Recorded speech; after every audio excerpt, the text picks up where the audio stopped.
da ist nichts. Simba und Sabu sind richtig hungrig. Zeit fürs Mittagessen. Romina Schubert hat gut zu tun. 30 Tiere sind zu versorgen und jedes von ihnen hat seinen eigenen Kopf. Ob jetzt das Pony oder das andere, sind zwar gleich, aber es sind verschiedene Charaktere. Ne? Man muss es immer rausfinden, was zu einem passt, was er gern machen möchte. Und der Simba macht jetzt bemerkbar, dass die Wanne leer ist und er noch möchte. Simba, ja, ich weiß. Seit 7 Uhr ist Leben auf dem Platz. Der Zirkus Zentral ist ein Familienunternehmen mit Wurzeln in Nürnberg. Romina Schuberts Bruder Franz ist der Direktor. Er hat den Zirkus von seinem Vater übernommen. Seit 7 Generationen führen sie dieses Leben immer unterwegs.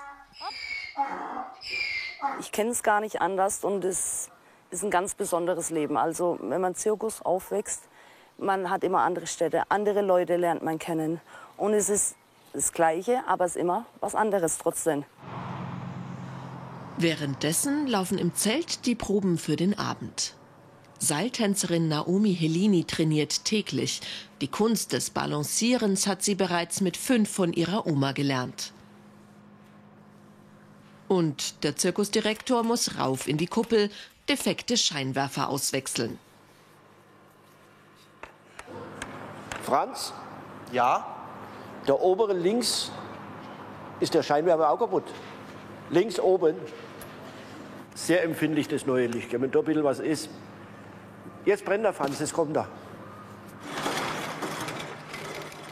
Im Familienunternehmen ist man als Chef eben auch Hausmeister und Musiker und Artist. Und mit Messern wirft Franz Schubert auch auf Schwägerin und Ehefrau. Schon mal was passiert? Dass man Messer abprallt und sowas, das kommt mal vor, ne? Weil man macht es ja jeden Tag. Aber dass was Schlimmes passiert ist, dass man mal einen Krankenwagen braucht, ist noch nicht passiert, Gott sei Dank. Mit Friesenhengst Artus und den Kamelen Simba und Sabu geht Romina Schubert in die Manege. Eigentlich ist sie Akrobatin. Eine Hand-OP hat das aber fürs Erste zunichte gemacht. Ja, Reich werden sie vom Zirkus nicht. Wie der Abend läuft, weiß keiner. 20 Leute müssen mindestens im Publikum sitzen, sonst wird die Vorstellung abgesagt. Dann lohnt sich der Aufwand nicht. Mit diesem Risiko leben sie. wir kämpfen immer und wir werden auch immer weiter kämpfen. Der Zirkus darf nicht untergehen. Darf er nicht. Ne? Schon wegen die Kinder und es ist was ganz, ganz Besonderes, dieses Leben. Und die nächste Generation steht bereit. Romina Schuberts Schwester Janine Brumbach hat 4 Kinder. Schon jetzt übernehmen sie Aufgaben in der Manege.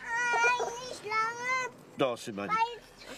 Es gab mal goldene Zeiten, davon weiß Opa Dominik Schubert zu erzählen.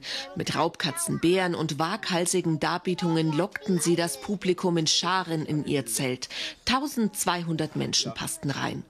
Die Zeiten haben sich geändert, aber der Zirkus lebt weiter. Aber die wollen es da aus, sind die Kinder, die hätten ja auch nicht gedacht, dass wir weitermachen. Das ist der Franz schuld. Sagt ja, Mama, wir möchten Zirkus machen. Ich sage, mach, Junge. Das Zelt machen lassen und so. Ja, probiert es, er hat es im Blut. Und die Romina natürlich, ne? Die sind, wo wir zu Hause sind. Und die treiben das richtig an. Und irgendwie macht es mir Spaß. Man hängt dran. Das ganze Leben war bei uns nur Zirkus. Eine Stunde noch bis zur Vorstellung. Die Vorbereitungen laufen. Draußen ist es heiß. Viele zieht es ins Freibad. Kommen genug Leute? Wir hoffen auf genügend Zuschauer, dass wir unsere Vorstellung heute planmäßig geben können. Und ja, schauen wir mal. Ich glaube, es kommen schon ein paar Leute, aber ich glaube, für die paar Leute können wir nicht spielen. Die kleine Lischan hat recht. Die wenigen Gäste erhalten das Eintrittsgeld zurück. Damit sie nicht ganz umsonst gekommen sind, zeigt die Familie wenigstens ein paar kurze Ausschnitte aus ihrem Programm.